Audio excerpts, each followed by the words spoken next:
Hey guys, tonight we whisk you away on a time travel journey to a 13th century medieval village where the air hums with chaos and the ground squelches beneath your feet, a far cry from the romantic tales of knights and castles you might expect. You probably think stepping into the past would be a grand adventure, like striding through a fairy tale with banners fluttering and noble heroes at every turn. But here's the raw truth. You probably would not survive a single day in this muddy, noisy, stink-soaked reality. I have pored over medieval records and chronicles to uncover what life was really like, and trust me, it is no picnic. So, before you get comfortable, take a moment to like the video and subscribe, but only if you genuinely enjoy what I do here. Oh, and drop a comment with your location and local time. I'm curious where you're drifting off from tonight. Now, dim the lights, maybe turn on a fan for that soft background hum, and let us ease into tonight's journey together. You blink, and the world shifts. Your sneakers sink into a slick, muddy path, the kind that clings like a jealous lover, as you find yourself in the heart of a medieval village in 1265, somewhere in the English countryside. The air hits you first, thick with the stench of manure, wood smoke, and something sour you cannot quite place, like milk left out too long. Around you, thatched roofs sag under the weight of damp straw, and wooden houses lean as if exhausted by their own existence. Chickens cluck and scatter, dodging a cart that creaks past, its wheels wobbling through ruts deep enough to swallow your ankle. You hear a blacksmith's hammer clanging in the distance, a rhythmic heartbeat to this living, breathing chaos, while a woman in a coarse wool dress shouts at a pig rooting through her garden. You expected quaint charm, maybe a lute strumming somewhere, but this is raw, unfiltered survival, a place where every step feels like a gamble against a twisted foot or a tetanus-ridden splinter. Historians note that villages like this were the backbone of medieval Europe, housing 90% of the population in agrarian communities bound to lords, a fact you feel in the weary faces around you, etched with the grind of feudal obligation. But here's a quirky tidbit. That pig causing havoc? It might have its own trial if it ruins enough crops, as medieval courts sometimes prosecuted animals for crimes. You dodge a pile of something unmentionable and wonder, would you even know how to barter for a loaf of bread here? The crowd eyes you, your strange clothes marking you as an outsider, their whispers sharp with suspicion. You try to blend in, pulling your modern jacket tighter, but it is useless. You are as out of place as a smartphone in a cathedral. A man with a face like weathered leather brushes past, his tunic patched and reeking of sweat, muttering about the Lord's latest tax demand. You catch a glimpse of children chasing a hoop with sticks, their laughter a rare bright note, but even they look gaunt, their cheeks hollow from meals too small and too infrequent. The village square looms ahead, a patch of trampled earth where a market is setting up. Stalls laden with lumpy vegetables and dubious cuts of meat buzzing with flies. You pause, heart thudding, as a dog snarls at you from an alley, its ribs stark against matted fur. This is no theme park. This is a world where a bad harvest means starvation, where a cut could mean death by infection. Yet, there is a strange pulse here, a stubborn will to keep going, like the ox you see pulling a plow in the distance, head bowed but steady. You wonder how anyone sleeps in this cacophony. Carts rattling, voices haggling, a baby wailing somewhere behind a wattle and daub wall. A lesser-known detail catches your eye. A small charm dangling from a woman's belt, a tiny bone carved with runes, meant to ward off evil spirits. Superstition weaves through this world like thread, and you cannot help but wonder, did these charms ever work, or were they just desperate hopes against a cruel world? Historians still debate how much faith people placed in such talismans, with some arguing they were as vital as food to medieval minds. You take a step, and the mud sucks at your shoe, a reminder that even the ground here fights you. A boy runs past, shouting about a traveler spotted on the road, and you feel a prickle of unease. Travelers could mean news, trade, or trouble. You glance at the sky, grey with the threat of rain, and realize you have no shelter, no plan, no way to explain who you are. Your stomach growls, and you notice a baker's stall, the scent of rye bread cutting through the filth. But your pockets hold only useless coins from centuries unborn. A sarcastic chuckle escapes you, Time travel sounded thrilling, but now you're just a hungry stranger in a world that does not care. If you want to dive deeper into surviving this medieval mess, I have linked a free guide below that breaks down the gritty details of village life. Check it out if you are curious. For now, you need to move, to find a way to blend in before someone decides you are a spy, or worse, a witch. But just when you think you might slip through unnoticed, a shout rings out. A fight is breaking out near the market and all eyes turn toward it, including yours. You edge closer, drawn by the commotion, but a nagging thought lingers. How will you survive the night in a place this unforgiving?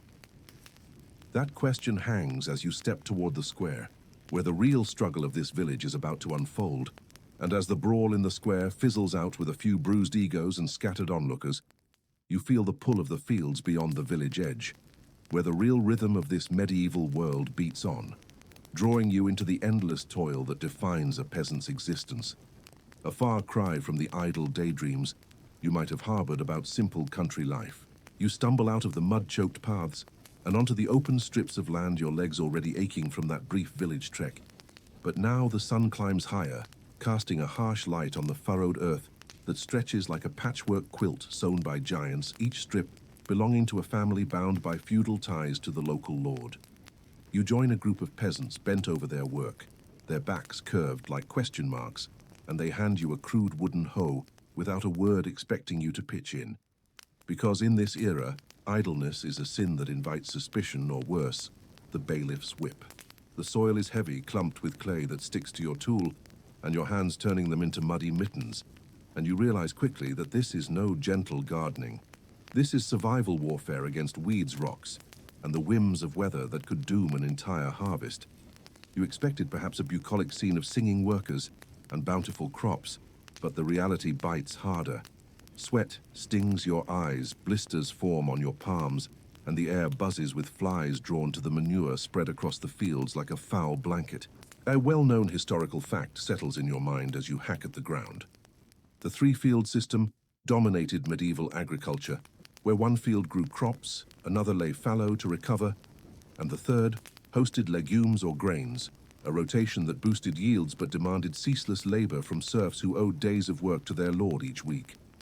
You pause to wipe your brow, and a fellow peasant, a wiry man with calluses thick as leather, grunts at you to keep moving, his face a map of wrinkles from years under this unforgiving sun. Here's a quirky detail that makes you smirk despite the ache. Peasants often used clout nails, not just for building, but to mend their shoes, hammering bits of iron into soles worn thin from these very fields, turning footwear into makeshift armor against the earth's bite. You wonder, would you last a full day without collapsing, your modern muscles unused to this grind? Historians still debate whether the feudal system stifled innovation or spurred communal resilience, with some arguing it created a safety net of shared labor, while others see it as exploitative chains. Your sarcastic inner voice chuckles. Oh, the romance of the past, where farm to table means digging your own grave if the crops fail. You swing the hoe again, feeling the jolt up your arms, and notice how the women nearby balance baskets on their heads while gleaning stray grains, their skirts hiked up against the mud, multitasking in ways that would shame a modern juggler.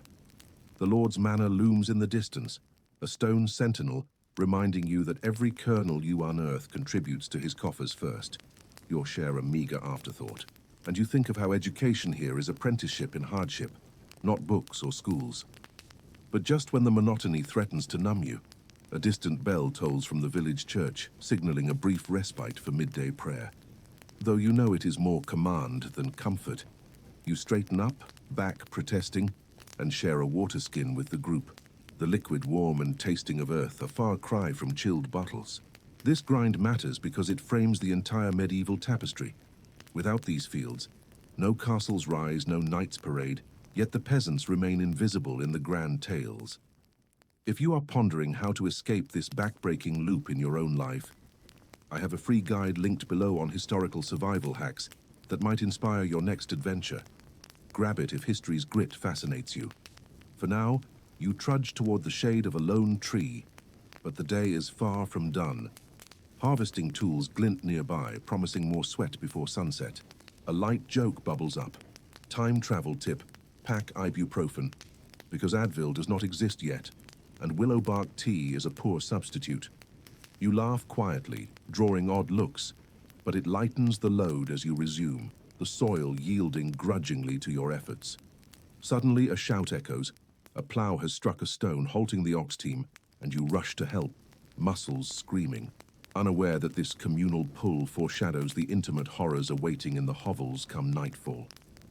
The sun dips lower, painting the fields gold, but your exhaustion deepens, a prelude to the cramped rest that teases just beyond the horizon, where the true test of endurance begins.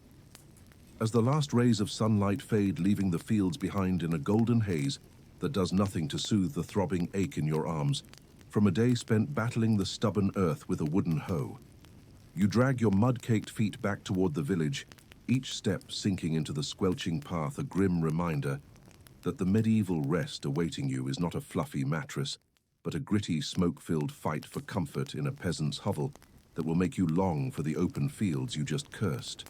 You trail the wiry peasant from the fields, his silhouette a hunched shadow against the twilight, guiding you to a cluster of low, thatched hovels that look like they were built by someone who gave up halfway through. Their walls a fragile weave of wattle and daub, sticks plastered with mud that seem to sigh under the weight of their own existence. You duck under the doorway, barely clearing the sagging lintel, and the air inside slaps you like an insult, a choking blend of wood smoke, damp straw, and the sour reek of unwashed bodies so thick you can almost taste it, making your modern nose wrinkle, as if you have wandered into a forgotten cellar. The hovel is a single room, no larger than a modern garage, its dirt floor cold and slightly damp, as if the earth is sweating out its grievances. A fire smolders in the center, its feeble flames spitting sparks that do little to warm the space, but plenty to sting your eyes. The smoke curling upward to a pitiful hole in the roof that mocks the idea of ventilation. You expected a cozy cottage, perhaps with a merry hearth and a kettle humming, but this is a claustrophobic den where every breath feels like a gamble against a cough or worse. A woman kneels by the fire, stirring a pot with hands rough as old leather, her face lined with the weight of years spent in this haze, while two children huddle on a straw pallet, their eyes glinting like wary foxes in the flickering light. A well-known historical fact anchors you. Most medieval peasants lived in one-room hovels like this, often sharing space with livestock for warmth, a necessity in winters that could kill but invited fleas and filth as constant companions. You spot a goat tethered in the corner, chewing on a scrap of cloth, its breath adding a musky note to the room's already pungent symphony, and you cannot help but let out a dry chuckle. Time travel tip number 2. Pack a gas mask, because no amount of lavender can save you from this stench. The pallet you are meant to sleep on is a lumpy pile of straw and rushes poking through a threadbare blanket that feels more like a punishment than a comfort, and you wince as you sit the sharp ends jabbing your thighs like tiny accusations. A quirky detail catches your eye. A small clay pot near the fire stuffed with dried herbs. Lavender mint may be thyme. Not for cooking, but as a desperate attempt to mask the hovel's odor, a medieval air freshener about as effective as whispering to a storm. You accept a wooden bowl of pottage from the woman, a grayish sludge of barley peas, and something unidentifiable that tastes like boiled regret, but quiets the growl in your stomach, though you chew carefully, half expecting a pebble to crack a tooth. You try to chat, but your strange accent and suspiciously clean teeth draw sharp glances, and you wonder, how did families find peace in such tight, smoky quarters, with no walls to separate tempers or secrets? Historians still debate whether these cramped conditions bred unity or sparked conflict, with some pointing to village records of squabbles that turned deadly over a single loaf. The fire's glow casts shadows that writhe on the walls like restless spirits, and you notice the family's meager possessions. A chipped clay jug, a wooden spoon worn smooth a spindle for spinning wool, each item a silent story of a life scraped to the essentials. The children whisper, pointing at your sneakers, their curiosity tinged with suspicion, and you pull your modern jacket tighter, realizing it is both a shield and a liability. Too odd to explain, too valuable to leave unguarded. The viral context here is stark. This hovel is not just a home, but a survival capsule, where every decision, sleeping near the fire, letting the goat share the room, is a trade-off between warmth and disease, comfort and danger. You imagine applying this to your own survival, picturing yourself curling up on that straw pallet, the goat's bleating mingling with the woman's soft humming, a lullaby that does nothing to stop the itch of fleas. You are certain are already mapping your skin. Framing this for your journey, you see how this suffocating space shapes the medieval heart. Resilient yet raw, communal yet claustrophobic, a foundation for the society you will explore further. If you are itching to know more about enduring these conditions, I have linked a free guide below on medieval survival tricks. Check it out to uncover the gritty details of daily life. Another sarcastic jab lands as you shift on the pallet. Congratulations, you have traded field mud for indoor mud, a luxury upgrade in 1265. The smoke swirls, making you blink and cough, a constant reminder you are an alien in this world, your modern habits useless against the hovel's relentless reality. You try to settle, but the straw pokes like 1,000 tiny needles, and the family's wary eyes follow your every move, their silence louder than words.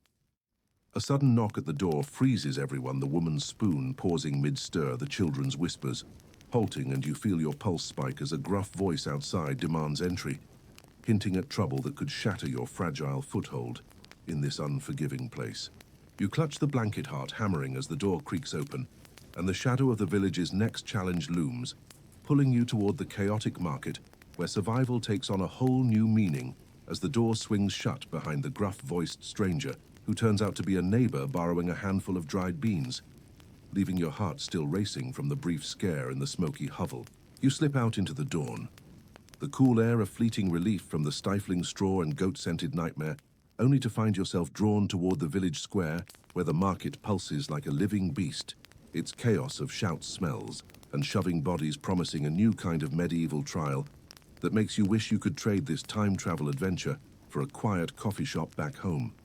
You step into the square, a trampled patch of earth buzzing with activity, where stalls of splintered wood groan under piles of lumpy turnips. Wilted cabbages and slabs of meat that gleam with a suspicious sheen, flies circling like eager vultures. The air is a dizzying mix of baking bread, rotting fish, and the sharp tang of unwashed wool, hitting you so hard you almost stumble, your modern senses reeling from the assault. Merchants bellow their wares, their voices hoarse from hours of haggling, while a juggler tosses apples to draw a crowd, his grin missing a few teeth, but brimming with sly charm. You expected a charming farmer's market, maybe with polite bartering and rustic baskets, but this is a battlefield of commerce, where every deal feels like a duel, and every glance from a passerby sizes you up as prey or predator. You clutch your jacket, aware that your strange clothes scream outsider, and dodge a cart piled with barrels that nearly clips your shin, its driver cursing in a dialect you barely grasp. A well-known historical fact grounds you. Medieval markets were economic hubs, often the only place peasants could trade surplus goods for necessities, governed by strict laws to prevent cheating, like the assize of bread and ale which set prices to avoid riots. You spot a baker weighing loaves with stones, his scales wobbling as a customer argues, and you smirk.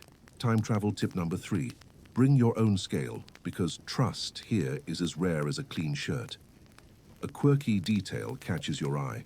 A stall selling relics, tiny bones wrapped in cloth, claimed to be from saints but likely pilfered from a butcher's scrap pile, hawked to desperate buyers seeking miracles.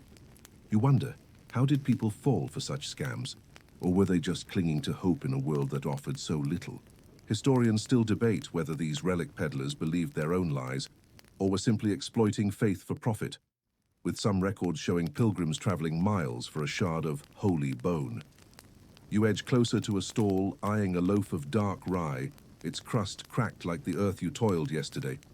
But your pockets hold only useless modern coins, and the merchant's glare says, bartering requires goods you do not have. A woman in a tattered shawl brushes past, her basket spilling onions, and you bend to help only to feel a tug at your sleeve. A pickpocket, barely a child, darts away with nothing but a smirk, leaving you checking your empty pockets in a panic. The viral context is clear. This market is not just a place to trade, but a microcosm of medieval survival, where quick wits and sharp elbows decide who eats tonight. You imagine applying this chaos to your own life, picturing yourself haggling for a scrap of cloth to replace your muddy jacket, your words stumbling over unfamiliar terms like shilling or bushel. Framing this for your journey, the market reveals the pulse of the village, vibrant, cutthroat, alive with desperation and cunning, a stark contrast to the quiet hovel, but no less punishing.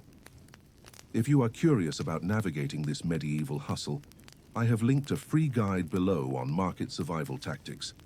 Grab it to dive deeper into this chaotic world. A dry joke lands as you dodge another cart. Congratulations, you have survived the hovel. But now you are in a medieval Black Friday sale with no Wi-Fi. The crowd surges, pulling you toward a fishmonger's stall, where a woman argues over a trout that looks like it died of old age, her voice sharp enough to cut glass. You try to blend in, mimicking the slump of tired shoulders around you, but your sneakers squeak traitorously, drawing stares from a group of men in rough tunics, their hands resting on knives tucked into belts. A juggler's apple lands at your feet, and you toss it back, earning a nod that feels like a temporary truce. But the tension lingers. Every stranger here is a potential threat, and you are a walking question mark. You weave through the stalls, past a weaver selling coarse wool that scratches just to look at, and a tanner whose leather reeks of urine from the curing process, a detail that makes you gag and marvel at the same time. The market's energy is infectious, a frenetic dance of survival. But it is exhausting. Each step a negotiation with the crowd, the mud, the noise. A sudden shout breaks your focus. A thief is caught, his hand pinned to a stall as a crowd gathers, their cheers unsettlingly eager for justice you suspect will not be gentle. You pause, heart thudding, and notice a church bell tolling in the distance, its somber notes cutting through the market's din, calling the village to worship and hinting at the next test of your endurance in this unforgiving world. You turn toward the sound, the crowd parting slightly, but a prickle of unease follows you. Something about the church feels less like salvation and more like a new kind of scrutiny, waiting to clamp down on your already shaky place in this medieval maze.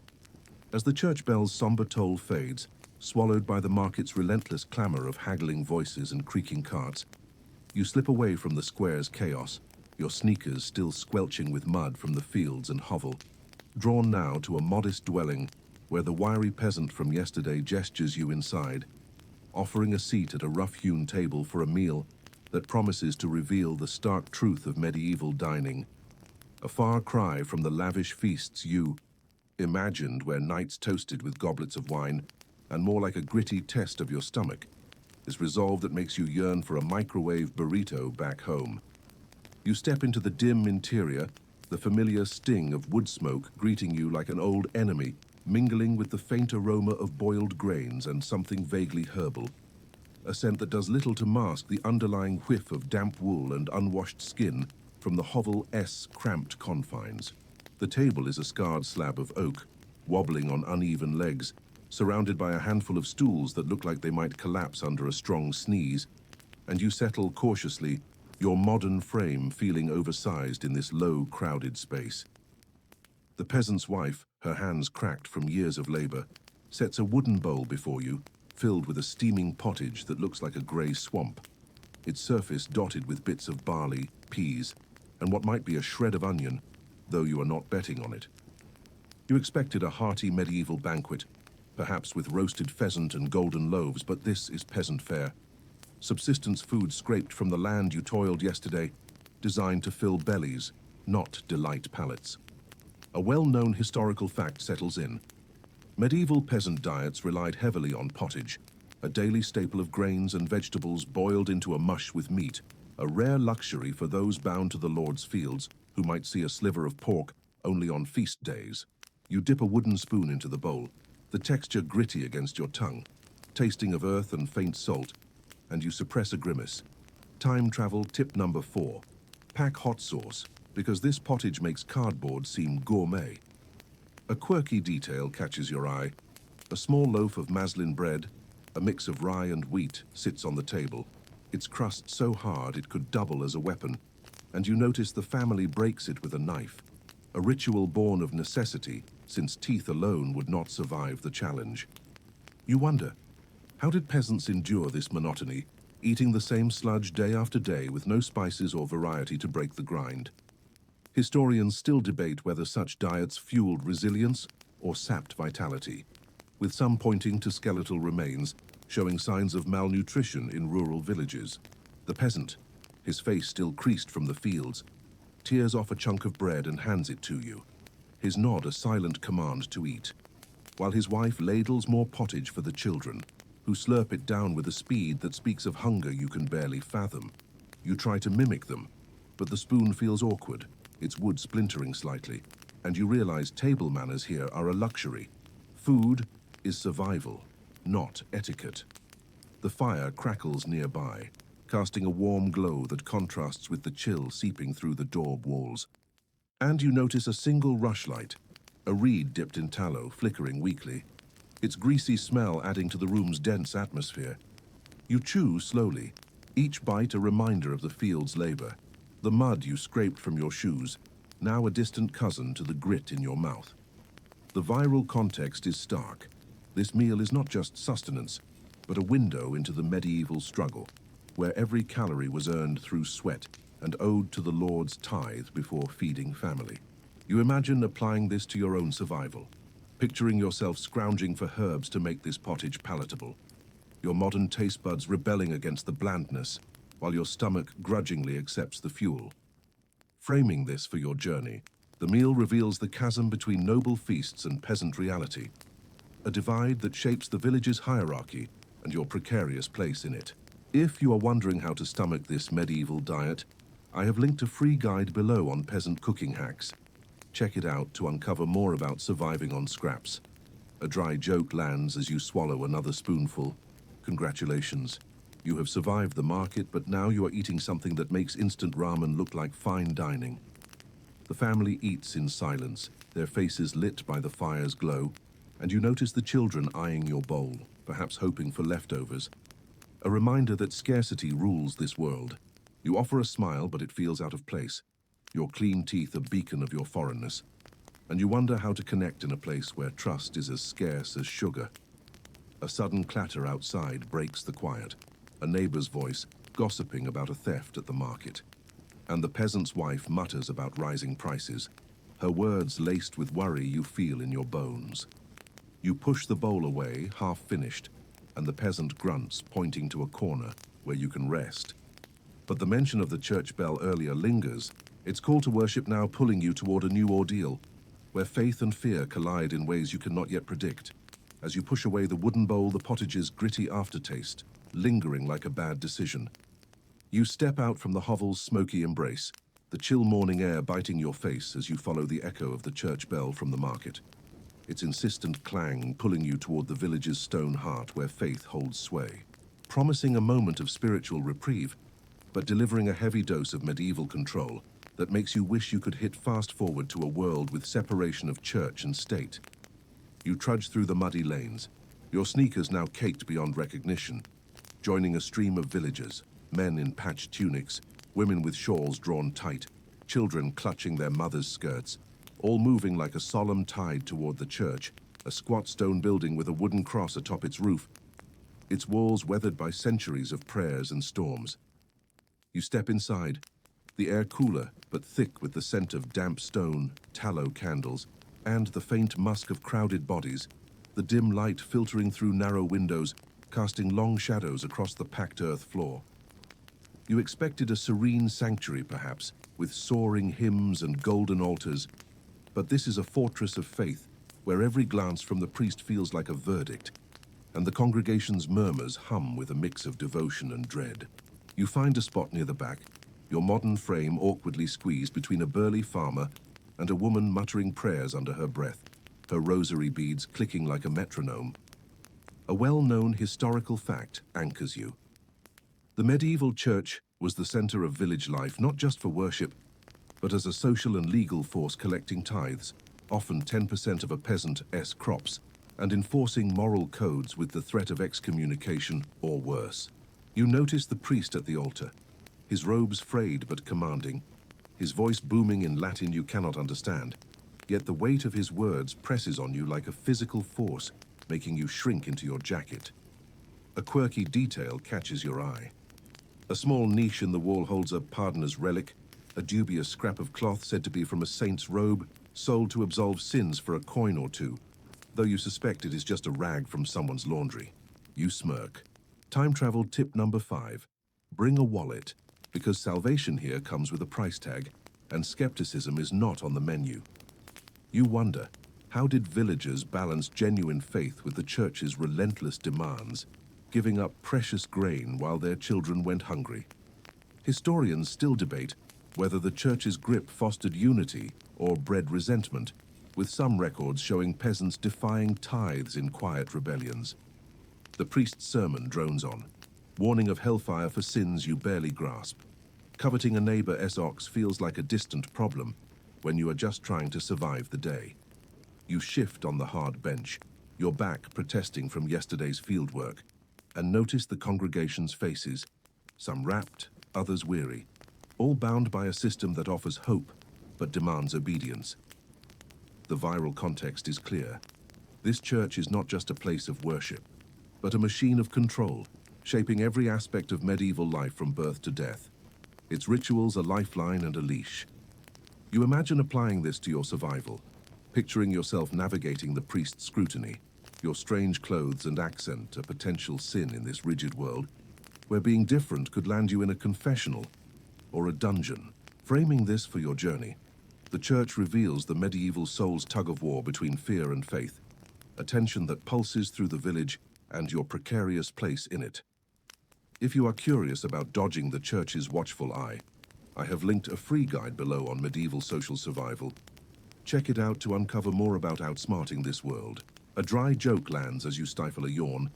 Congratulations, you have survived pottage, but now you are praying for a sermon shorter than a Netflix episode. The air grows heavier, the candles smoke tickling your throat, and you notice a man slipping a coin to a pardoner. His face desperate for forgiveness you doubt the rag can deliver. You try to blend in, mimicking the bowed heads around you, but your sneakers squeak on the floor, drawing a sharp glance from a woman clutching a cross, her eyes narrowing as if you are a walking heresy. The priest raises a hand calling for offerings, and you realize you have nothing to give.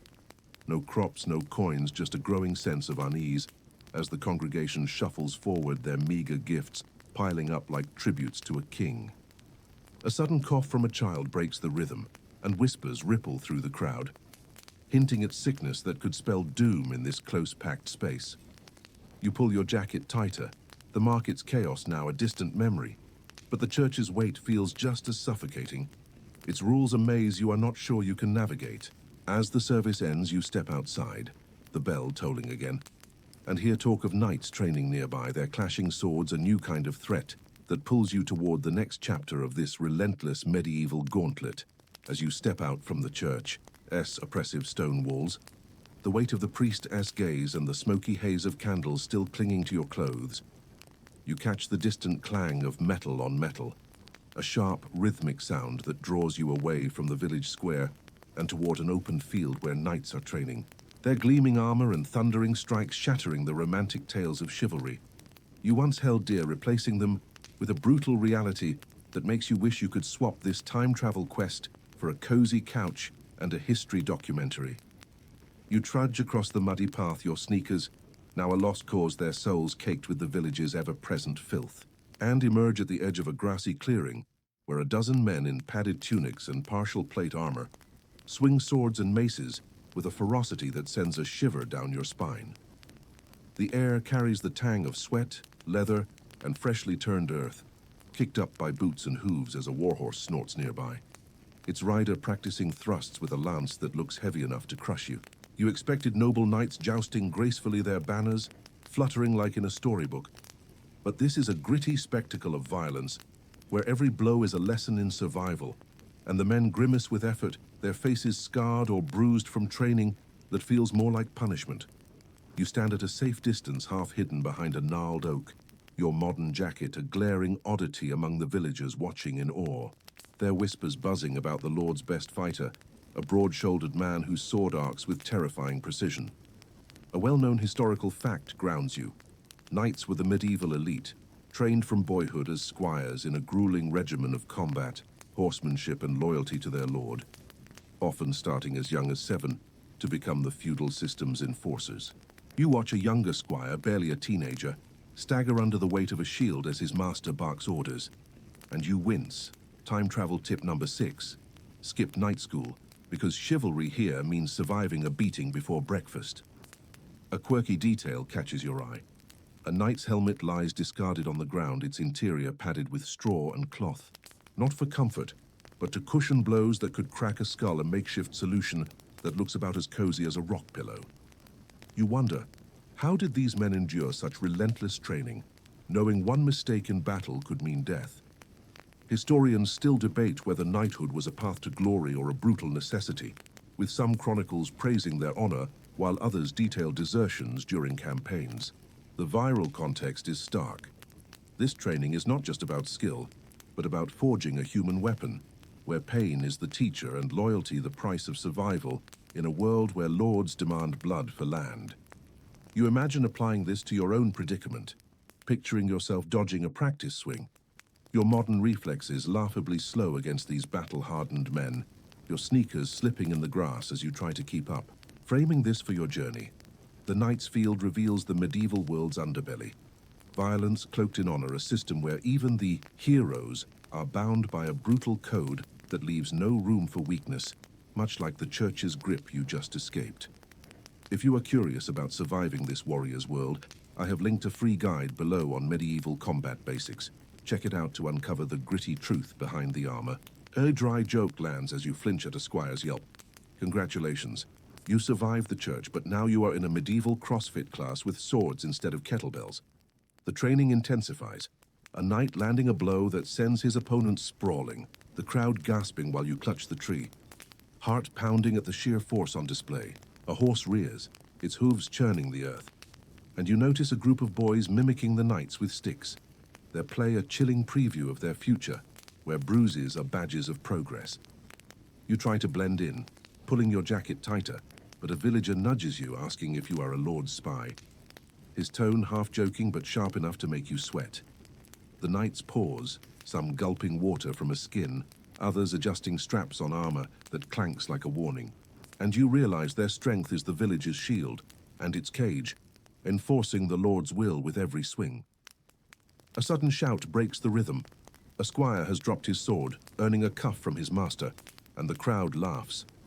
The sun climbs higher, baking the field, and you feel the weight of your own exhaustion, the pottage from earlier sitting like a stone in your stomach.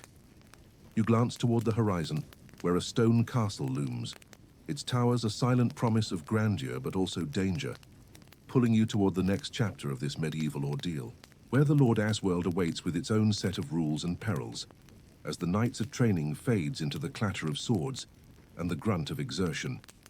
You leave the muddy field behind, your legs heavy from the day's relentless pace, drawn now toward the looming silhouette of the Lord's castle on the hill, its stone towers promising grandeur, but delivering a chilling dose of medieval power that makes you wish you could trade this time-travel saga for a warm blanket and a Wi-Fi signal. You follow a winding path, the mud from the village, and fields still clinging to your sneakers, each step crunching on gravel as the castle grows larger, its walls rising like a grey fortress against the cloudy sky, their sheer bulk a silent boast of the Lord's dominance over the land you have toiled and prayed in. You pass through a massive gatehouse, its iron portcullis hanging like a predator's jaw, and enter a courtyard bustling with servants hauling water, grooms tending horses, and guards eyeing you with suspicion, their hands resting on sword hilts that gleam with the same menace you saw in the knights at training. You expected a fairy tale castle, all tapestries and golden goblets, but this is a cold, drafty stronghold, its stone floors slick with damp, and its air heavy with the smell of wet wool, horse sweat, and the faint metallic tang of polished armor. You stand in the great hall, its high ceiling lost in shadows, where a massive hearth roars but fails to warm the cavernous space, leaving you shivering in your modern jacket, which now feels as out of place as a spaceship. A well-known historical fact settles in. Medieval castles were not just homes for nobility, but fortified centers of power, designed for defense and control, housing garrisons and storing tithes like the grain you helped harvest, often at the cost of peasant starvation. You notice a tapestry on the wall, its faded threads depicting a battle and smirk. Time travel tip number 7. Pack a sweater, because grandeur here means freezing your toes off in a stone maze. A quirky detail catches your eye. A small cage near the hearth holds a pair of songbirds. Their chirps a feeble attempt to bring life to this stark hall, kept not for joy but to signal poison in the air. A medieval carbon monoxide detector with feathers. You wonder, how did anyone find comfort in these cold walls, surrounded by wealth, yet haunted by the constant threat of siege or betrayal? Historians still debate whether castles were symbols of security or prisons for their lords, with some records hinting at nobles who rarely left their fortified shells.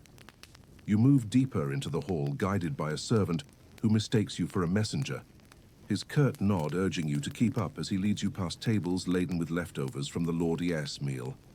Roast venison and white bread, a stark contrast to the pottage you choked down yesterday. You try to look inconspicuous, but your sneakers squeak on the stone, drawing a frown from a lady in a velvet gown, her eyes raking over you like you're a stain on her world. The viral context is clear. This castle is not just a home, but a machine of feudal power, its opulence built on the backs of the peasants you toiled beside, its beauty masking a ruthless hierarchy. You imagine applying this to your survival, picturing yourself dodging the Lord's scrutiny. Your strange clothes and accent a potential death sentence, in a place where loyalty is tested daily. Framing this for your journey, the castle reveals the medieval world's brutal divide. Glory for the few, grind for the many, a truth that hits harder as you stand in its shadow. If you are curious about navigating this noble world, I have linked a free guide below on castle life survival. Check it out to uncover more about outsmarting this stone giant. A dry joke lands as you hug your arms against the chill. Congratulations, you survived the nights, but now you are in a medieval fridge masquerading as a palace. The servant leads you toward a spiral staircase, its steps worn smooth by centuries of boots, and you glimpse the Lord himself. A man in furs whose laugh echoes like a warning, his table surrounded by men who look ready to kill or kneel at a word. You notice a guard sharpening a dagger, his eyes locked on you, and you wonder if your outsider status has already marked you as trouble. The air grows colder as you climb, the walls narrowing, and you hear whispers of a recent illness in the village, a rumor that sends a chill deeper than the stone around you. A sudden clatter below, a dropped tray, makes you jump, and the servant mutters about clumsy maids, but the talk of sickness lingers, hinting at a new threat that could make this castle's grandeur feel like a trap waiting to spring in the next grim chapter of your medieval odyssey.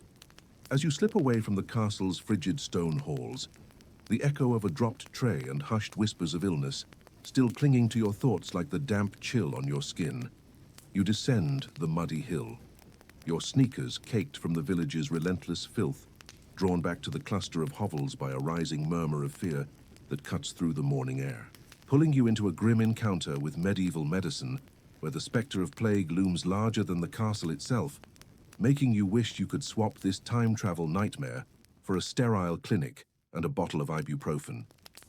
The village path squelches underfoot, the air heavy with the acrid bite of burning herbs, and a sickly sweet undertone of decay that twists your stomach, a far cry from the pastoral breeze you imagined in this so-called simpler era.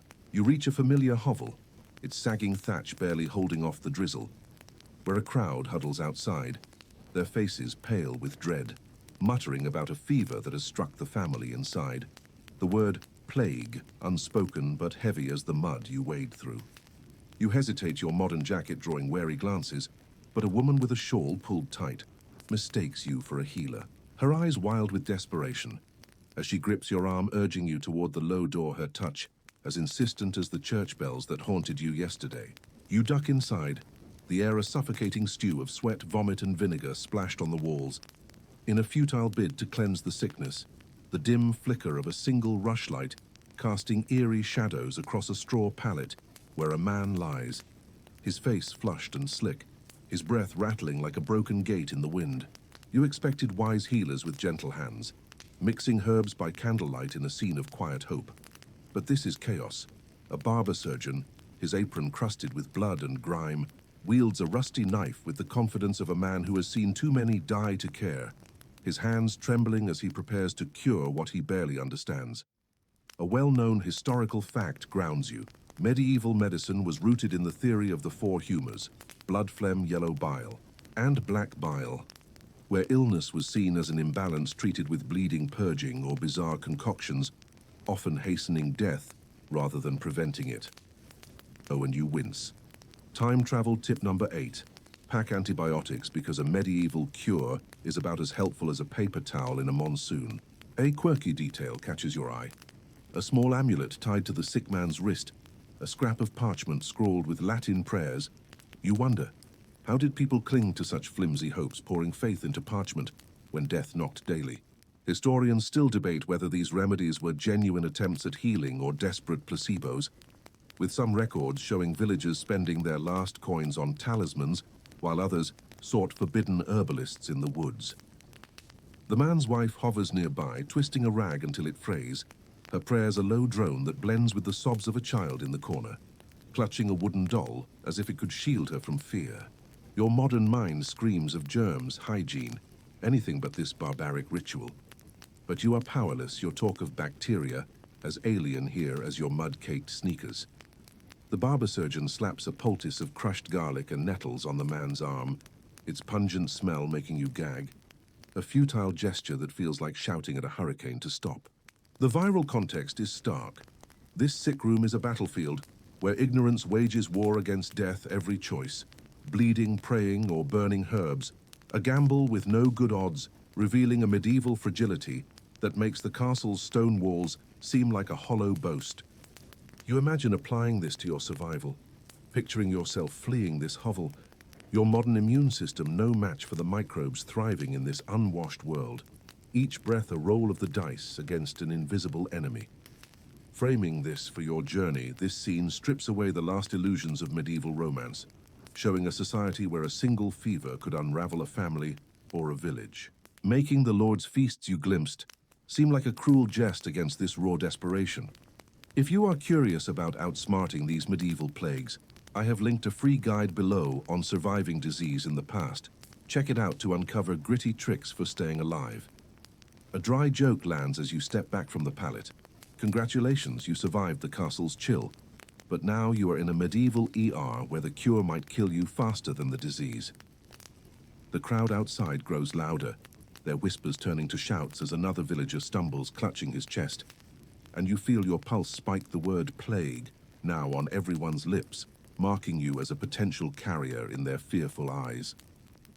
You try to blend in, pulling your jacket tighter, but the woman clings to you, begging for a cure you cannot give, her desperation a mirror to your own rising panic.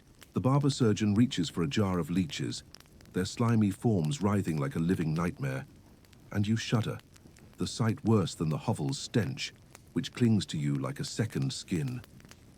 You want to run, but the woman's grip holds you and you realize escape means abandoning them to a fate you understand, but cannot change. Your modern knowledge a curse that isolates you further.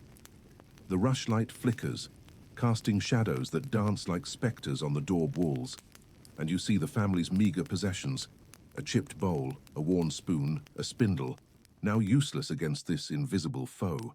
The barber surgeon's knife glints again, preparing another cut, and you wince, knowing each slice weakens the man further. Yet the villagers watch with a mix of hope and dread, as if this ritual might save them all. You feel the weight of your outsider status, your clean teeth and strange accent, a liability in a world where difference invites suspicion, and you wonder how anyone survived when medicine was half prayer, half punishment. A sudden cry from the street breaks the tension.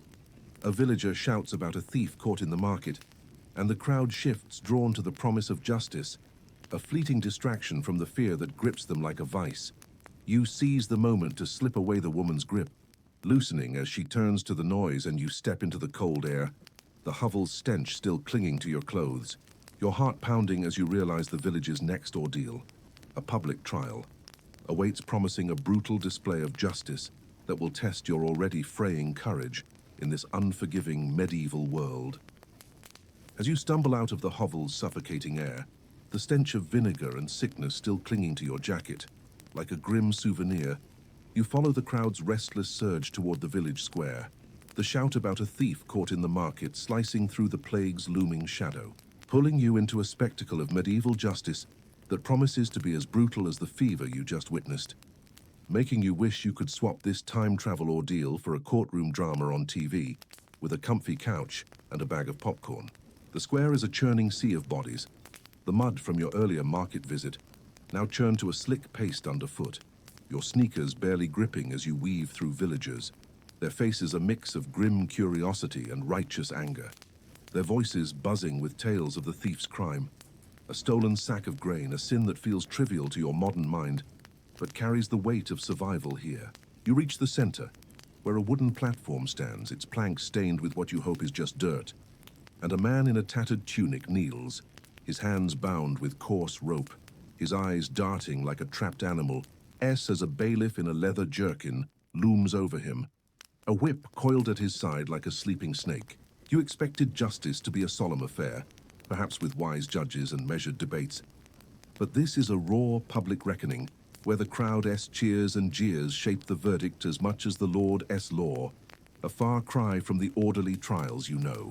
You stand at the edge, your modern frame jostled by elbows and shoulders, your jacket drawing suspicious glances from a woman clutching a basket, her whisper about strange folk making your neck prickle.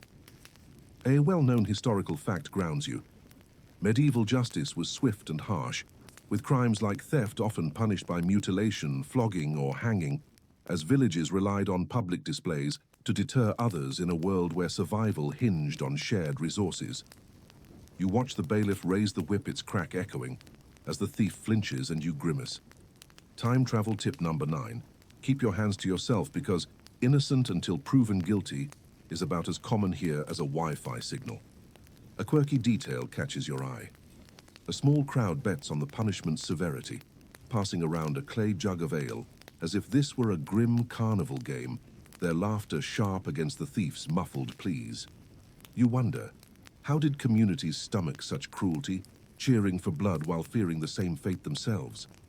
Historians still debate whether these punishments united villages through shared moral outrage or sowed fear that stifled trust, with some records showing crowds turning on bailiffs when sentences felt too harsh. The bailiff reads the charge, stealing grain meant for the Lord's tithe, and the crowd roars, some throwing clods of mud, their anger a reminder of the hunger you saw in the hovel, where a single sack could mean life or death. You try to blend in, mimicking the crowd's scowl, but your clean teeth and strange accent make you feel like a neon sign in this grey world, and you pull your jacket tighter, hoping no one notices your trembling hands. The viral context is stark. This trial is not just about justice, but about control, a public ritual to reinforce the Lord's power and the village's fragile order, where one man's crime threatens everyone's survival. Do you imagine applying this to your own predicament? Picturing yourself dodging accusations, your outsider status a ticking bomb in a place where suspicion is a spark away from punishment. Framing this for your journey, the scene reveals the medieval world's razor-thin line between order and chaos, where justice is less about fairness and more about fear, a truth that hits harder than the whip now cracking again. If you're curious about navigating this brutal system, I've linked a free guide below on medieval justice survival. Check it out to uncover tricks for staying out of the stocks. A dry joke lands as you flinch at another lash. Congratulations, you survived the plague scare. But now you're at a medieval court where jury duty means cheering for blood. The thief cries out, his back marked red, and you notice a child in the crowd, wide-eyed but silent, learning early that stealing is a gamble with no winners.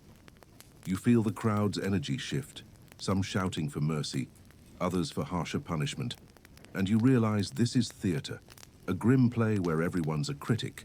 The bailiff pauses, consulting a parchment, and you catch a glimpse of the Lord's seal, a reminder of the castle's iron grip even here in the square. You try to edge away, but a man bumps into you, his breath sour with ale, muttering about foreigners bringing trouble, and you freeze, your heart pounding as you wonder if your strange clothes have marked you for the next trial. The air grows thicker, the crowd's fervor rising, and you notice a woman selling pies nearby, her wares untouched as all eyes stay glued to the platform, where the bailiff now holds a branding iron, its tip glowing red. You shudder, the memory of the hovel's leeches replaced by this new horror. And you wonder how anyone lives under such a brutal system, where a loaf of bread could cost a hand. A sudden drumbeat signals the verdict's end, and the crowd surges forward, some to jeer, others to pray, leaving you caught in the tide, your sneakers slipping in the mud. You hear talk of a festival tomorrow, a rare moment of joy amidst this grim world, and it pulls you toward the next chapter, where music and dance might offer a fleeting escape from the village's relentless hardships, though you suspect even celebration comes with its own dangers.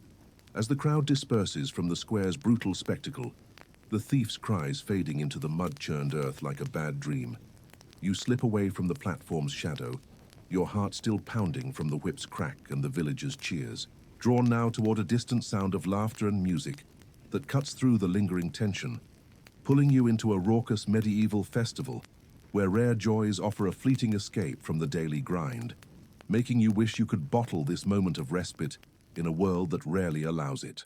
The path leads you to an open meadow on the village edge, the mud from the square giving way to trampled grass, your sneakers sinking slightly as the air fills with the scent of roasting meat, spiced ale, and the sweet smoke of bonfires crackling under the twilight sky. A welcome change from the hovel's stench or the church's incense.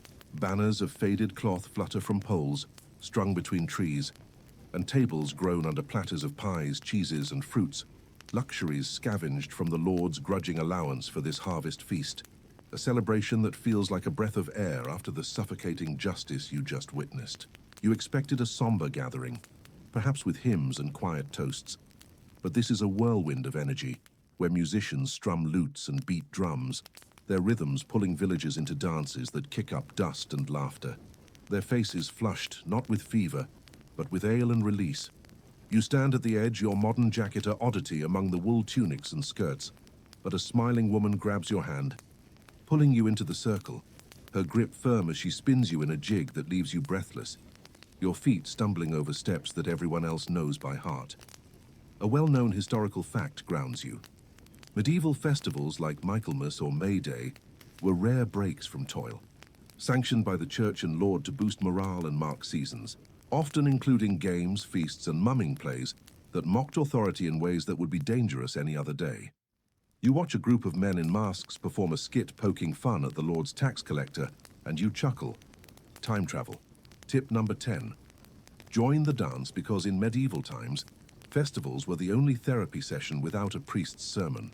A quirky detail catches your eye.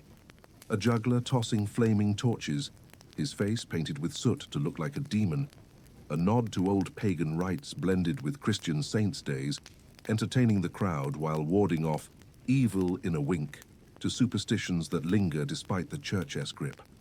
You wonder, how did these fleeting joys sustain people through the endless hardships, a day of revelry against months of grind?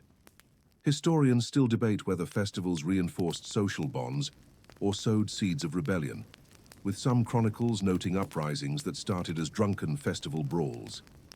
The viral context is stark. This festival is not just fun, but a vital release valve, where the village's pent-up frustrations spill out in song and dance, a temporary equality that blurs the lines between peasant and servant. You imagine applying this to your survival, picturing yourself laughing with the crowd, your outsider awkwardness melting in the ale's warmth, your modern worries fading as you clap along to the music. Framing this for your journey, the celebration highlights the medieval spirit's resilience, a spark of humanity in a world of toil and terror, making the previous horrors feel like shadows chased by firelight. If you're curious about immersing in these medieval escapes, I've linked a free guide below on festival survival and joys. Check it out to uncover more about finding light in the dark ages. A dry joke lands as you trip over your feet in the dance. Congratulations, you survived the trial, but now you're in a medieval mosh pit where the only mosh is with muddy boots. The woman laughs, handing you a mug of spiced ale that burns your throat, but warms your belly, its flavor a mix of honey and herbs that cuts through the day's grim memories. You join a game of 9 pins, rolling a wooden ball at pins carved from branches, the cheers when you knock one down, making you feel like part of the village for the first time, your modern precision helping but your laughter genuine. The bonfire roars higher, casting golden glows on faces usually etched with worry. And you notice children chasing each other with sticks. Their games a mimicry of the knight's training, but without the brutality. You sit on a log, sharing a pie with a group, its flaky crust filled with apples and nuts, a rare sweetness that makes you savor each bite. The conversation turning to stories of past festivals, tales of lovers meeting or pranks on the bailiff. The music swells, a fiddler joining the lute with a melody that tugs at something deep, and you find yourself humming along. The rhythm a balm for the aches from fields and hovels. You spot the wiry peasant from the fields, his face relaxed for once, clapping as his wife dances with abandon, her skirts twirling in a freedom she rarely knows. The viral rehook teases the next. This joy is powerful, but without the shadows lurking on the roads beyond, it all feels too fragile. You feel a pang, knowing this escape is temporary, the plague rumors still whispering at the edges. But for now, the festival's magic holds, a rare joy that makes the medieval world almost bearable. A storyteller steps into the firelight, spinning yarns of heroes and dragons, the crowd hanging on every word, and you lean in, your modern skepticism softened by the ale. The night deepens, stars peeking through clouds, and you realize festivals like this are the glue holding the village together, a defiance against the daily drudgery. You try a Morris dance, bells jingling on ankles, your steps clumsy but spirited. The laughter around you a chorus that drowns out the trial's echoes. The quirky amulets from the hovel appear again, dangling from necks as charms for good luck, blending superstition with celebration. You wonder if these moments truly healed the soul or just postponed the pain, a debate that echoes through history's pages. The bonfire crackles, sparks flying like wishes, and you feel a tentative warmth, the festival's joy wrapping around you like a cloak against the cold world outside. But as the music peaks, a shout from the road breaks the spell. A traveler warns of bandits, and the crowd tenses, the rare joy fraying at the edges, pulling you toward the next peril, where the forest's threats await in this endless medieval tapestry. As the festival's bonfire dims to glowing embers, and the last strains of lute music fade into the night, leaving the meadow's trampled grass scattered with empty mugs and forgotten ribbons, you slip away from the lingering crowd, the traveler's warning about bandits echoing in your ears like a dark omen, pulling you onto a shadowed forest road where the constant peril of medieval journeys awaits, making you wish you could trade this time travel trek for a safe cab ride home with locked doors and GPS. You step onto the narrow path, the mud from the village still caking your sneakers, but now the ground turns to a rutted trail hemmed by dense trees, their branches arching overhead like skeletal fingers, blocking the moonlight and turning the air thick with the scent of damp earth, pine, and something wilder, a faint musk of unseen animals or lurking men. The festival's warmth vanishes, replaced by a chill that seeps through your jacket, and you quicken your pace, heart pounding, as every rustle in the underbrush sounds like a footstep. Every snap of a twig, a warning that you are not alone in this medieval wilderness. You expected travel to be a leisurely stroll through picturesque landscapes, perhaps with merry companions and roadside inns. But this is a heart-racing gamble where the road is a lifeline and a trap riddled with dangers that make every mile a test of nerve and luck. You clutch a stick you picked up from the meadow's edge, its rough bark a poor weapon against whatever hides in the shadows, your modern reflexes sharpened by fear but useless against men hardened by this brutal world. A well-known historical fact settles in your mind. In 13th century England, travel was notoriously dangerous due to bandits, often outlaws or former soldiers, who preyed on lone travelers, turning forests into havens for robbery and worse. You hear a distant owl hoot, its call mocking your unease, and you smirk. Time travel tip number 11. Pack a sword, because in medieval times, road trip meant tripping over bandits instead of singing car karaoke. A quirky detail catches your attention. Some bandits wore charms or crosses stolen from victims, believing they warded off the gallows, a superstitious twist on their lawless lives that blends piety with plunder, in a way that would amuse if it were not so terrifying. You wonder, how did travelers ever make it to their destinations, balancing the need for speed with the risk of ambush? Historians still debate whether lords effectively suppressed banditry through patrols, or if the forests remained lawless realms where outlaws thrived unchecked. The path narrows, roots snagging your feet, and you imagine the stories you have heard at the festival.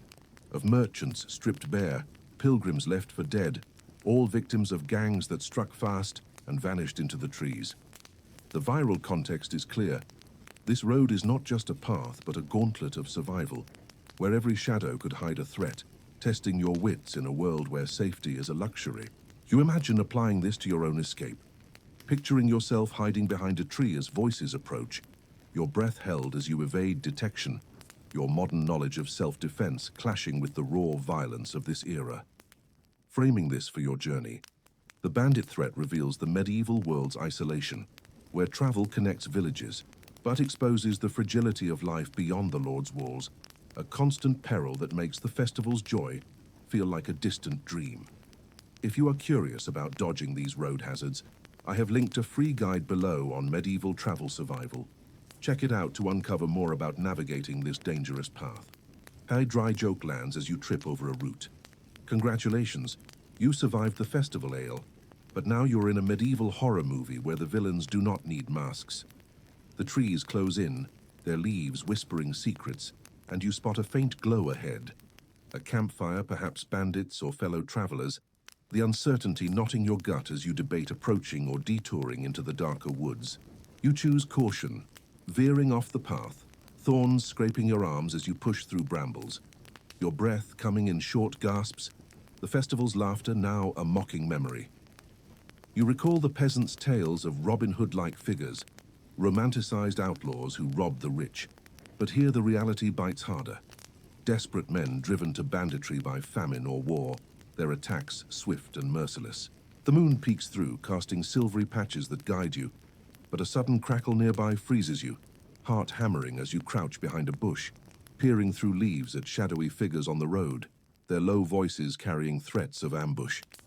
You hold still, sweat trickling despite the chill, and they pass unaware, leaving you shaking but alive, a small victory in this perilous game.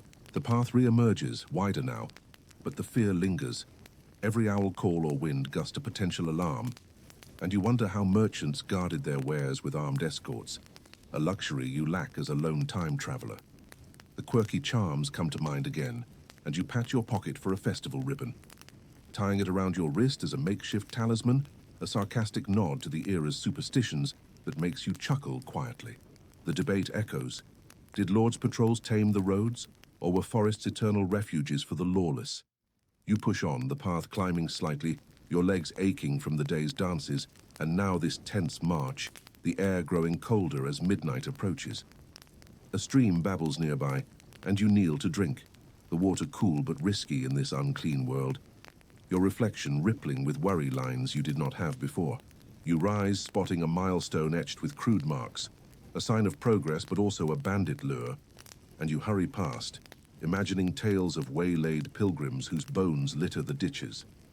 The viral re-hook teases, this peril is thrilling, but without the superstitions waiting in the village whispers, it all unravels into paranoia. You feel the weight of isolation, the festival's community of faded warmth, and you long for the hovel's cramped safety, flawed as it was. A light joke bubbles up as you dodge a low branch. Note to self, next time travel, bring a horse, because walking this road feels like auditioning for a bandit's dinner guest. The trees thin, the village lights twinkling ahead, but a rustle stops you again. This time a deer bounding away. Your relief short-lived as whispers of witchcraft float from the path's end, pulling you toward the next shadow, where paranoia grips the village in ways that make bandits seem tame. As you emerge from the forest road's shadowy embrace, the bandit threat fading like a nightmare in the dawn light. Your legs aching from the tense trek, and your sneakers caked with fresh mud from the path. Ruts, you re-enter the village where whispers of witchcraft swirl through the lanes like smoke from the festival. As dying embers, pulling you into a web of paranoia that grips the community, making you wish you could dispel this time travel curse with a rational explanation and a strong cup of coffee instead of facing the dangers of being seen as an outsider in this superstitious world. The air carries a chill, laced with the scent of burning sage and damp thatch, a far cry from the festival's merry smoke, as you pass hovels where doors creak shut at your approach, their occupants peering through cracks with eyes wide in suspicion. their murmurs growing as they note your strange clothes and unfamiliar gait. You pause near a well, its stone rim worn smooth by centuries of hands, and overhear a group of women huddled there, their voices low but sharp, speaking of a cow that soured its milk overnight, blaming it on a witch ES curse, cast by an old widow who lives on the edge of the woods, her hut a place of rumored spells and potions. You expected superstitions to be quaint folklore, perhaps charming tales told around the fire, but this is a living fear, a paranoia that turns neighbors into enemies and outsiders like you into prime suspects, a stark contrast to the logical world you left behind. You lean against the well, pretending to draw water with a bucket that feels heavy in your hands, your modern jacket drawing more glances as a man joins the group, his face weathered from the fields, muttering about strange lights seen near the widow's hut, his words laced with the same dread you felt on the bandit road. A well-known historical fact anchors you. In medieval Europe, superstition was rampant, with beliefs in witchcraft leading to trials and executions, especially during times of hardship like plagues or bad harvests, as people sought scapegoats for their misfortunes under the church's influence. You listen as the women cross themselves, their rosaries clicking like warnings, and you smirk. Time travel tip number 12. Blend in with a cross, because in medieval times, witch hunt was not a metaphor but a neighborhood pastime. A quirky detail catches your ear. One woman mentions tying a red ribbon around the cow's tail to ward off the evil eye, a common charm made from dyed wool blessed by the priest, believed to deflect curses as effectively as a shield in battle, though you doubt it would stand up to a real hex. You wonder, how did rational minds survive in a world where a bad dream or a failed crop could spark accusations of sorcery? Historians still debate whether these fears were fueled more by the church's teachings or by societal stresses, with some records showing innocent women burned for nothing more than herbal knowledge. The group disperses as the church bell tolls, but the whispers linger, and you feel eyes on you as you walk away. Your strange accent from earlier conversations now a liability, the villagers' paranoia, a tangible force that makes every glance feel like an accusation. You try to shake it off, heading toward the marketplace where stalls are reopening, but a child points at you, whispering stranger to his mother, who pulls him close, her face twisting in fear, as if your presence alone could sour the milk or blight the fields. The viral context is clear. This superstition is not just belief but a social weapon, used to explain the unexplainable and control the community, turning fear into a tool that isolates outsiders like you in this fragile society. You imagine applying this to your survival, picturing yourself denying any witchery if accused, your modern explanations falling on deaf ears as you navigate the fine line between blending in and drawing more suspicion. Framing this for your journey, the witchcraft fears reveal the medieval mind's vulnerability, a blend of faith and terror that binds the village but threatens to tear it apart, making the bandit road seem almost preferable to this invisible menace. If you are curious about evading these superstitious traps, I have linked a free guide below on medieval folklore survival. Check it out to uncover more about dodging the evil eye. A dry joke lands as you avoid a black cat crossing your path. Congratulations, you survived the bandits. But now you are in a world where spilling salt could get you burned at the stake. The marketplace hums with subdued energy, vendors hawking charms alongside bread, their wares including dried herbs bundled with prayers, meant to protect against hexes. And you buy one with a bartered festival ribbon, tying it to your wrist as a disguise, the seller's wary eyes following you as you leave. You overhear more tales, a baby's illness blamed on a neighbor's envious glance, a storm attributed to a cursed word spoken in anger. And you realize how deeply woven superstition is into daily life, a thread that connects the church's sermons to the peasants' fears. You wander to the edge of the village, where the widow's hut sits isolated, its door marked with a chalk symbol to ward off visitors, and you feel a pull to approach, curiosity warring with caution. But a villager warns you away, his voice low with tales of her brewing potions that could steal your soul. You back off, heart racing, the paranoia infecting you now, every odd event from your arrival replaying as potential signs of your own strangeness.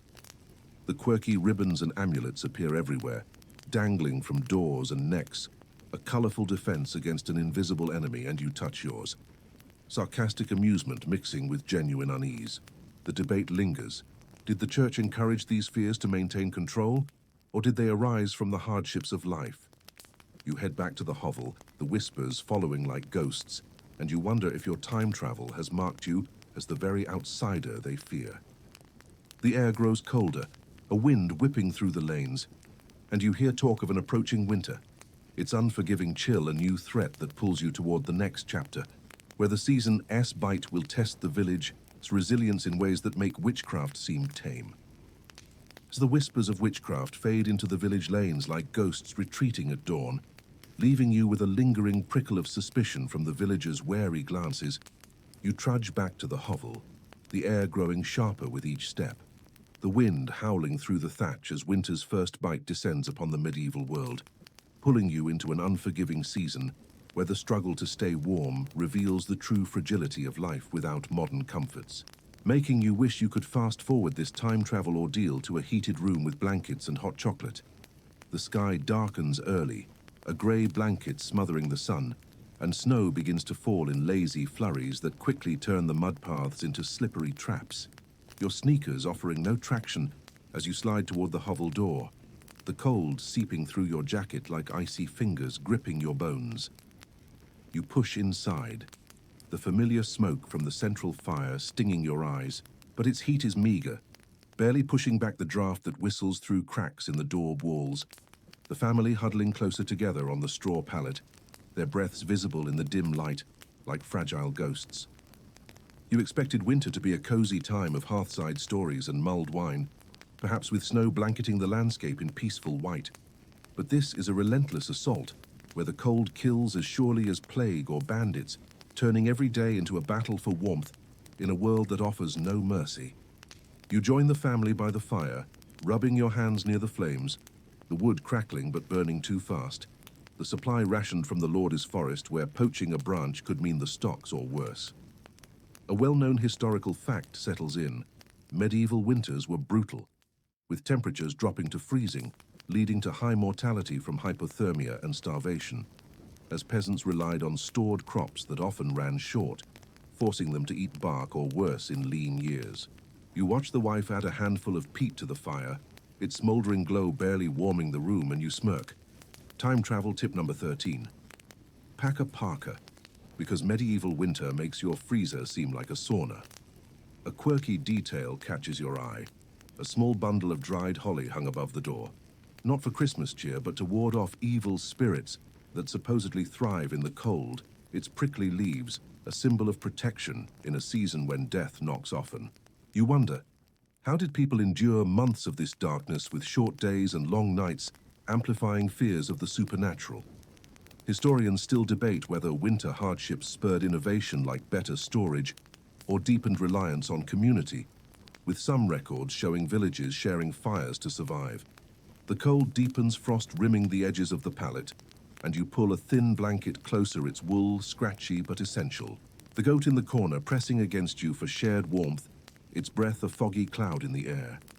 You try to sleep, but the wind howls outside, shaking the thatch, and you hear the family murmur prayers, their voices a quiet defiance against the season's grip, the child whimpering as the temperature drops further. The viral context is clear. This winter is not just weather, but a test of endurance where the village's resilience is forged in the cold. Every choice, from rationing food to huddling together, a strategy for survival in a world without central heating or stocked pantries. You imagine applying this to your own plight, picturing yourself foraging for frozen roots in the fields, your modern knowledge of nutrition useless without vitamins or variety, your body weakening as the days drag on. Framing this for your journey, the chill exposes the medieval life's raw edge, a season that strips away illusions of romance, leaving only the stark truth of human fragility against nature's indifference. If you are curious about weathering this medieval freeze, I have linked a free guide below on winter survival hacks. Check it out to uncover more about staying alive in the cold. A dry joke lands as you shiver. Congratulations, you survived the witches. But now you are in a medieval ice age where global warming sounds like a blessing. The family rises at dawn, the light weak through the shuttered window, and you join them in chores breaking ice from the well, with numb fingers. the water sloshing coldly in the bucket as you haul it back, your breath fogging the air like smoke signals of exhaustion. You help the peasant mend a wall crack with mud that freezes before it sets your hands aching the cold, biting deeper than any blade, and you recall the festival's warmth as a distant memory, the joy buried under snow that piles higher with each gust. The village quiets, paths empty as people conserve energy, huddling indoors, the church bell muffled by the wind, calling fewer to services as sickness claims the weak. You venture out for firewood, the forest a frozen labyrinth, branches snapping underfoot like brittle bones, your stick from the banded road, now a crutch against the slippery ground, the quirky holly charm in your pocket, a small comfort against the whispering winds that carry tales of wolves or spirits. You gather what you can, arms laden with damp twigs that smoke more than burn, the effort leaving you panting, the cold sapping strength faster than hunger. Back in the hovel, the wife stokes the fire, adding scraps of cloth for extra heat, the flames flickering weakly, casting long shadows that dance like restless souls.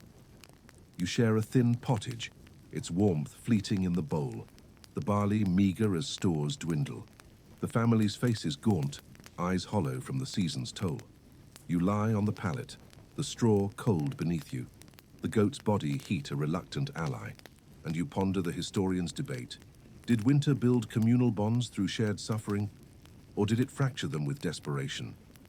The wind rattles the door, snow drifting under the threshold, and you pull the blanket tighter, sleep coming in fits, dreams of modern heaters mocking your discomfort. The days blur, the sun a pale ghost, and you help with indoor tasks, spinning wool by the fire, your fingers clumsy in the cold, the spindle whirling slowly as the wife teaches you with patient nods.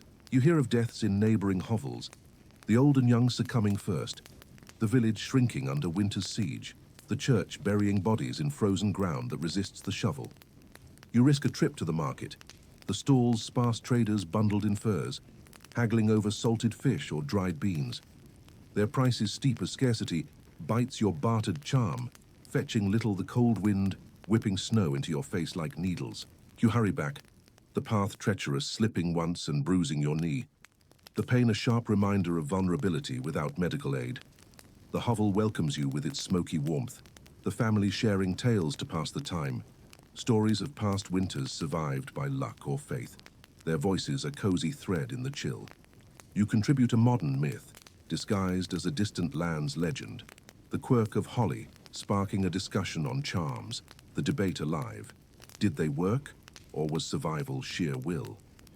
The cold peaks, a storm raging outside, the thatch groaning under snow's weight, and you huddle closer, the fire your lifeline, its embers glowing like hope in the dark. You feel the season's weight, the medieval world's harsh beauty in its endurance, a lesson in gratitude for comforts you took for granted. The viral rehook teases, this chill is enduring, but without the reflection on your departure, it all lingers too long. As weeks pass, the snow thaws slightly hints of spring teasing, and you realize winter has changed you, the fragility etched deeper, pulling you toward the final reflection where leaving this world means carrying its lessons back to your own. As winter's icy grip softens the snow melting into trickling streams that carve paths through the village's muddy lanes, you step out from the hovel's smoky warmth, your body hardened by months of scarcity and your spirit etched with the medieval world, raw lessons drawn now to a quiet clearing where a shimmering portal pulses in the air, signaling your departure and inviting a final reflection on this time travel odyssey that has shattered your romantic notions with gritty truths, making you wish you could linger just a moment longer to honor the resilience you have seen in the face of unrelenting hardship. The clearing is bathed in weak spring light, the air crisp with the scent of wet grass and budding earth, a stark contrast to the frozen winds you endured. Your sneakers now tattered relics, their soles worn thin from trudging through fields, markets, and forest roads. Your jacket patched with wool scraps bartered during winter's long nights, a badge of your transformation from curious outsider to weary survivor. You stand at the edge, the village sprawling behind you, its thatched roofs glistening with dew smoke, curling lazily from chimneys like farewells, and you replay your journey's vivid moments. The chaotic arrival in a muddy village, where the stench of manure and clamor of life shattered your vision of quaint charm, revealing a world where survival was a daily gamble against hunger and suspicion. You recall the peasants' grind, your hands blistered from the hoe, the clay-heavy fields, teaching you the feudal system's weight, a well-known fact that 90% of medieval Europe toiled as serfs, their lives bound to lords, now a personal truth etched in your aching muscles. The hovel's cramped, smoky embrace comes back, the straw pallet shared with a goat, quirky herb pots failing to mask the stench, historians debating if such closeness bred unity or tension, a question alive in the family's weary glances by the fire. The marketplace's chaos replays, its bartering and pickpockets a lesson in survival's sharp edges, debunking myths of pastoral trade with the gritty reality of desperation, a contrarian take that framed the village's pulse. Dining on pottage, that grey sludge in a wooden bowl, highlighted the noble peasant divide, each bite a value loop of scarcity's context, shared meals application, and communal endurance's framing. The church's sermons and tithes weighed heavy, a quirky relic niche revealing faith's dual role as comfort and control, historians pondering its unifying or oppressive force, a tension you felt in every bowed head. Knights training shattered chivalric dreams, their brutal swings the strongest point, showing violence cloaked as honor, leading to the castle's cold halls, where wealth mocked the peasant's toil, its hearth failing to warm your spirit. Plague's horrors linger, the barber surgeon's knife and writhing leeches, quirky amulets dangling uselessly. The four humors theory, a well-known folly framing death's shadow, historians debating faith versus desperation in those grim cures. Justice in the square. The whip's crack and crowd's cheers, quirky bets turning punishment into spectacle, reflected a system more about fear than fairness, pulling you to festivals' fleeting joys, where music and dance defied the grind, a novel escape that exceeded expectations with human spirit. Bandits' threats on the road, heart racing in shadows, quirky stolen charms warding fate, framed travel's peril in a disconnected world, historians questioning lords' control over lawless forests, witchcraft fears wove through whispers, red ribbons guarding doors, paranoia turning neighbors into enemies, a debate on whether church or hardship fueled such dread. Winter's chill sealed it all, frozen hovels and rationed fires, quirky holly charms against spirits, a season that killed the weak, its beauty in survival's spark your strongest takeaway. You summarize, from arrival's chaos to this reflective pause, you navigated toil, faith, violence, disease, justice, joy, peril, fear, and cold, each a value loop of context, application, and framing that built insight, debunking myths of clean hovels or noble knights, exceeding the title's promise with gritty truths. You thought medieval life was fairy tale glory, but now you know its muddy resilience, a high note of inspiration. How will you carry this gratitude for modern comforts home? If you want to explore these lessons, I've linked a free guide below on medieval takeaways. Check it out for more. Hey dry joke lands. Farewell medieval muck. Hello hot showers, though you will not miss the pottage ever. The portal glows, ready to pull you back. The village's harsh beauty a lasting echo as you prepare to leave. Its lessons a gift for your modern soul.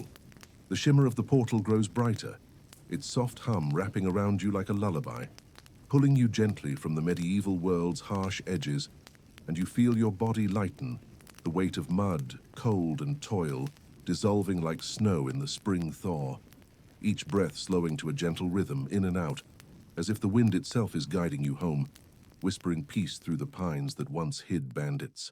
You close your eyes, the village fading into a soft blur of thatched roofs and flickering fires, their glow lingering in your mind, like embers in a hearth, warm but distant, a reminder of the resilience you witnessed. The peasant's calloused hands gripping the hoe, the mother's quiet prayers in the hovel. The dancers spinning under festival stars, each a spark of humanity against the dark. Your breath deepens the portal's hum, blending with the memory of lute strings and church bells. A soothing cadence that slows your heart, easing the tension from your shoulders, as if the weight of winter's chill and plague, sphere, is melting into mist, drifting away on a breeze that smells faintly of lavender and hope.